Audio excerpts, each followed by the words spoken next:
back. Day 17, 30-day upload challenge. At one of the ideal places to hobo freight. Just in Dillon, South Carolina, about to cross into North Carolina. I'll stop. Need to get some new gloves for pumping fuel. Running behind on my schedule. Got distracted yesterday in Ocala. Stopped at the Chrome shop, the truck stop. Ended up buying a new seat. And been needing it. The one that's in the truck's just really worn the heck out. And really just, it's been time. Armrests are broken, all kinds of stuff. So spent the money, didn't really want to. Probably just under $1,000, $900 and change by the time you buy the seat. And it was a base model, wasn't anything fancy. But you gotta buy the brackets and the adapter kits and all that stuff. Like an extra $300 on top of the $700 whatever seat. So anyways, we're rolling. Probably gotta push through to make up for the time lost. I'll stop taking naps somewhere along the way today, then push through the rest of the way to Connecticut tonight. So I'm gonna catch some video of the seat, at least you can take a look at it. And then the old, for comparison, I'll show you, I got the old one strapped on the back of the truck. But anyways, beautiful day up here. Weather's awesome. So you can see the sky, fantastic. So day 17, here we go.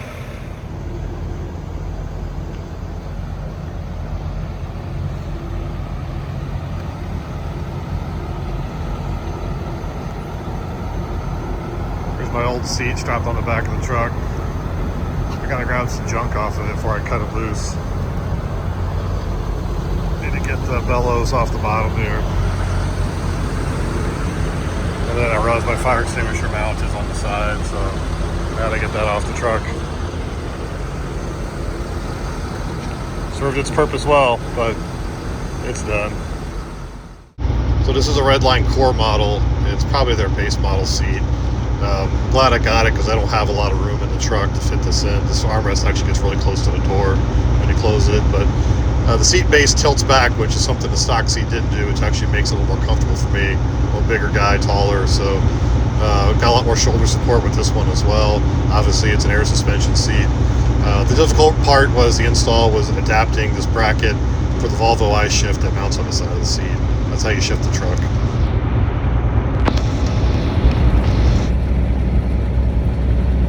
Let's talk about racing. I actually just recorded a whole rambling rant about this and realized that I didn't use microphone. Sometimes I'll use the clip one to my hat or the AirPods, the new ones, by the way. And Apple, great job. These things are awesome sound-wise.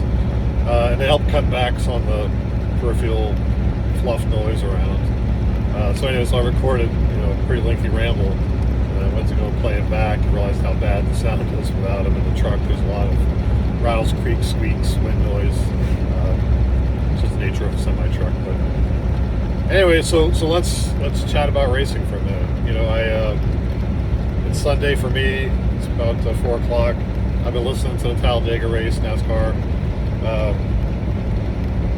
I watched it when I was parked on my iPad on YouTube TV. Anyway, so towards the end of stage 1, the guy in the second row they're racing 2x2. One of the guys on the outside second row was just ramming the 4 car, pushing him in typical speedway racing, and he pushed him going into a turn, which is a no-no, and spun him and just took out like 5 or 6 cars. And 2 cars went up into the wall. And I'm like, wow, that looks just like me and Victor in the Ultima race, And it just got my brain whirling about racing, and so I thought I'd just ramble on about that a little bit. And I'm not comparing NASCAR to Cleetus' Ultima race stuff, but I had at the end of that race said, I'm done, that's it. I'm done with this Ultima stuff. I spent a lot of money on 2 cars, haven't finished either race. I'm still actually a little bit sore. My inside of my collarbone hurts a little bit. It's probably, I'm pretty sure where the straps were. I took a good blast on that, and I spent the money. I had a cage built by a professional. I had a containment seat. I had 5-point harness. I had a neck brace. I was secure in that car, Had I have just been running a stock open, interior car with a regular old seatbelt, I think I'd been hurt, especially Victor as well. So the idea of the Cleetus race, originally 2 years ago, was just grab some, rattle trap Ultima, $500 and go run a race. And I think it's just way too serious of a race now, especially with 118 cars. And if you watch Cleetus's video a couple little videos ago, he admits too many cars created too many wrecks, too many stops for the race. So he's talking about dialing it back to 80 cars, maybe dialing it back to 60 or 80 laps from 100. I definitely agree. It's going to make the race harder to get into. The first one was kind of a joke, and I bought a ticket right away, not knowing what to expect. The second one sold out in a couple hours. Given the popularity of the second one, the third one, which he announced to the drivers' meeting, it's going to be hard to get a ticket. You're going to have to be like punching it on the spot when the ticket's going for sale. They'll sell out right away like the last one, but probably even faster. So I don't know. I mean, I'm not going to do it again. Then I've got 2 Ultima parts cars / race cars / whatever you want to call them at the shop that I can easily turn into cars. I'm thinking, well, maybe I'll just throw the seat in there and go. But I'm like, well, then I got to build the cage because I won't do it without the cage. So there's just this bubble of money, that's got to get spent to be safe, let alone try to be competitive.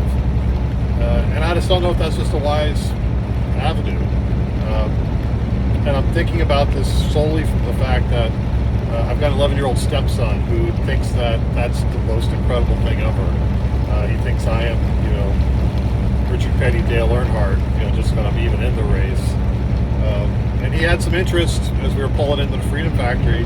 He asked as we passed right to the motorsports park, what's that? It's a drag strip, and he's like, oh, I want to do that. I want to see those one time. And he's already asked me how old do I have to be to get into a race. So I'm really glad to see he has some interest in motorsports. Right now he plays soccer, and I just,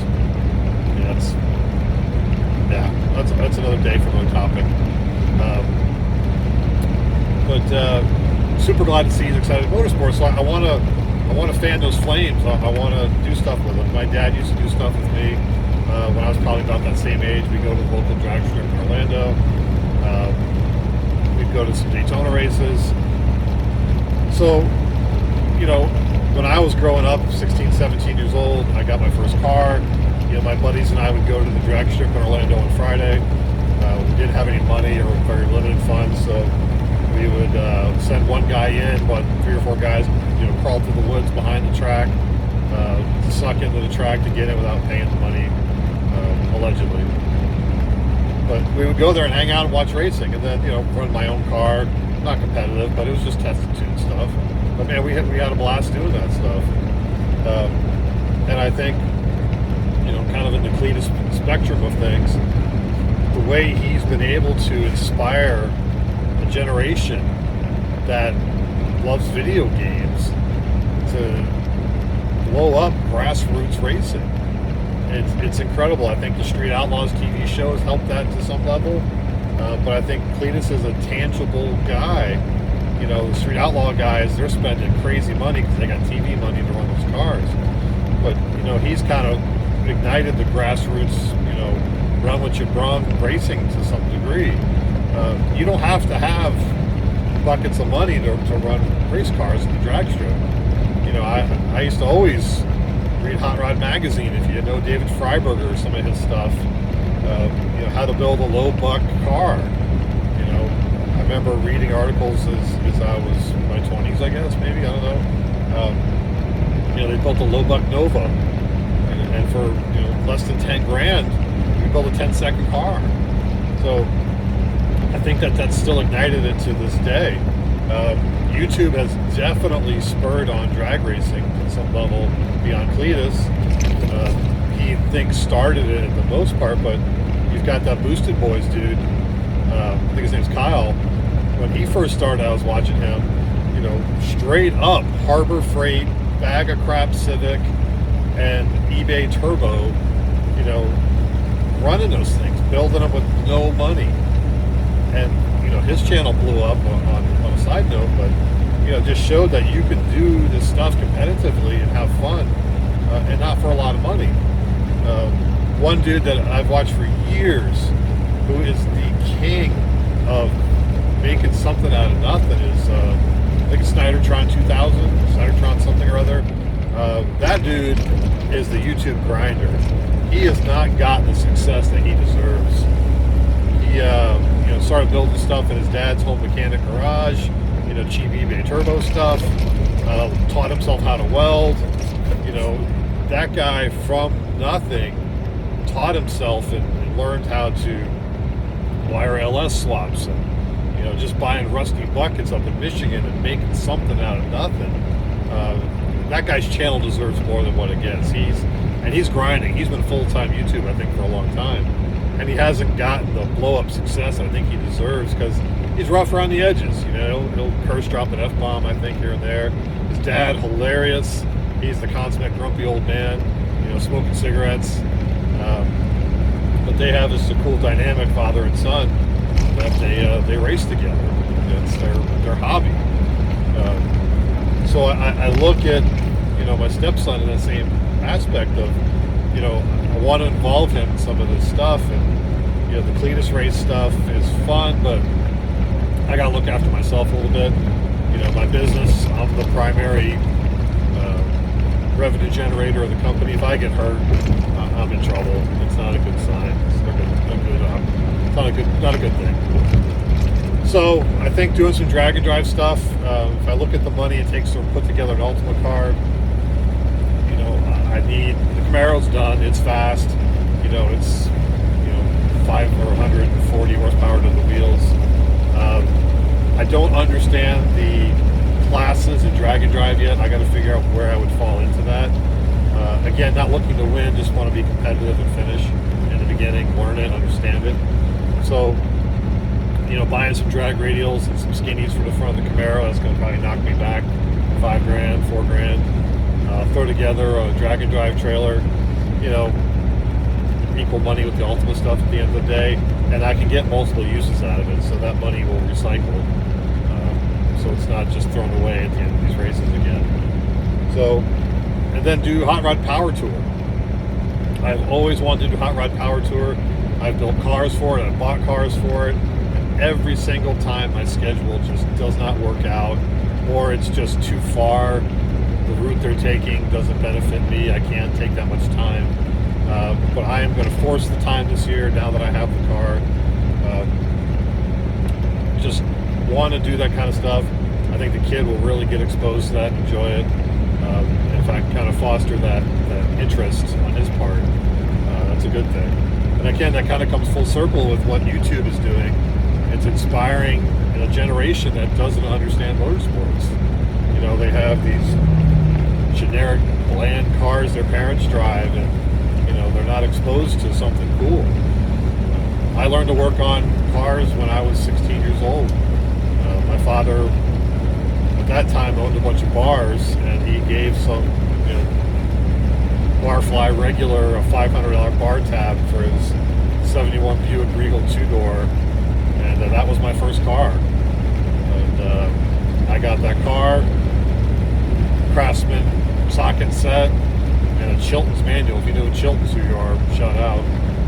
And I learned how to work on a car by default. I think the first thing that went was a water pump. And 3 days later of trying to figure it out, I figured out how to change a water pump. And that just kind of spurred on me to be more interested in things that I could fix myself. I've always been, from a young age, mechanical. So it always kind of just makes sense to me. Taking things apart, putting it back together, diagnosing, fixing, and it's where it brought me to where I am today in life. But I think that generation that YouTube has penetrated has really done a lot for motorsports. I think Bradenton Motorsports Park was kind of on a downslide before Cleetus got involved and started bringing attention to it. The little DeSoto dragway up in Tampa, I mean, that's the Grassroots quarter mile, eighth mile, whatever that is. I don't think it's a quarter mile. I think it's eighth. Hopefully that survives. down by me in Fort Myers, we've got a Mockley dragway. I think that's fairly popular, but it's only 8th mile. But yeah, no, and then to spin, that YouTube Cleetus effect, he's probably going to be in a NASCAR series at some point. I wouldn't be surprised if it's next year. With Ram coming back into the truck series, I gotta think people are blowing him up to come race the next series up, because him racing the ARCA series, nobody sits down and purposely watches an ARCA race on TV. And if it is, it's a very select few. And their viewership for that stuff has exploded because of his fan base watching it. And NASCAR should be absolutely kissing his hands and derriere to be more involved, because he's bringing what NASCAR is desperately missing, is people into the sport. Growing up in Orlando, we had Daytona just an hour away, so I would go to both races in the summer and in the fall. Spring and in the summer. And I was always involved in it. I've driven around into probably 7, 8, 10 tracks around the country, seen races. And you'd go into your supermarket and you would see a cutout of your driver or a driver holding Tide or holding Pepsi or holding Coke or holding Tyson Foods or whoever. And that doesn't exist anymore. The dynamics of the economics of NASCAR definitely changed. I don't know who First Capital ABC 123 is. I don't know who half the sponsors are in the cars, and I don't know who 2/3 of the drivers are. You couldn't pick them out of. I couldn't pick them out of a crowd. I've been very fortunate to have a friend that was very high up in Hendrick Motorsports, and he's since just recently retired. But I went up to Hendrick Motorsports campus when Alex Bowman and William Byron had just started. And I got to meet both of them, and I couldn't pick them out of a crowd back then, And they're just kind of those faceless drivers who just do their job for probably less money than what the old guard used to do. But again, it's that generational shift. And I think that, the YouTube element can revive it. It can bring it back. It can bring viewership back to it. And I hope it does. NHRA drag racing, I think that's pretty consistent. IHRA, whatever the feeder competitor series, they just bought Offshore Racing, APBA, or whoever they bought one of the series, and I think that's awesome. They're going to pump a bunch of money back into offshore racing. Hopefully that has some spur as well. So maybe there is hope for this Tesla generation of electric car, kids that have grown up around landless, faceless cars. I don't want a driving econo box that is. I'm not trying to save anything. I'm not trying to save the environment. I hate to say that. I'm not. I grew up around cutting the mufflers off your car and going fast, and, cranking all the horsepower you can out of what you had. And I'm not saying that's what everybody should do. I definitely think, follow the law, don't break the law, don't strip the emissions off your vehicle. My Camaro, 540 horsepower to the wheels, doing it with cats. That car is 100% compliant. I just didn't want the awful smell. The cats actually do some benefit. So, yeah, here's my thoughts on racing. I know it was kind of rambling, but, if you have a different view, feel free to comment. If you have a question, throw it down there. I'll certainly answer it. We're doing good here on the upload challenge. We're in the second half. I think I'm going to do some kind of giveaway on the last day of the challenge. I'm not sure what I'm going to do. It'll be pretty substantial. I'll put some funding behind it to do something cool. It'll be worth the while. The views are going up a bit. So maybe, based on if it stays flat, there might be 5 people in the running for a giveaway. You never know.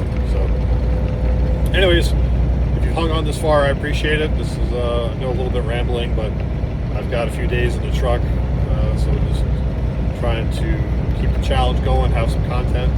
I'll catch some video tomorrow of loading the boat, so it won't just be me staring at the camera. But then I've got 2 days home after that, so it may be a couple more days of me rambling. We'll see what topics we can throw into the title and description, see if it scratches the YouTube algorithm and spins up some videos.